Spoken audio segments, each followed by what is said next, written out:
प्राचीन समय में एक बहुत ही सुंदर वन था जिसका नाम चैत्ररथ वन था। उस वन में कई ऋषि मुनि तपस्या किया करते थे।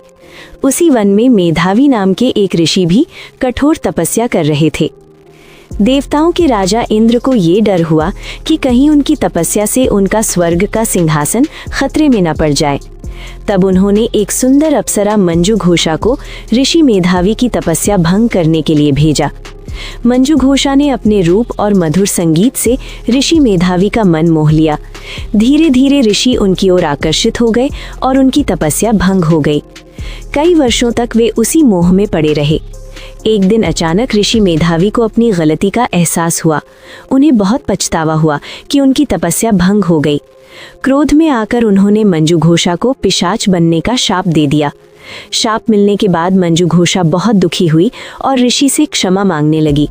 तब ऋषि का हृदय पिघल गया और उन्होंने कहा कि अगर तुम पाप मोचनी एकादशी का व्रत करोगी तो इस शाप से मुक्त हो जाओगी।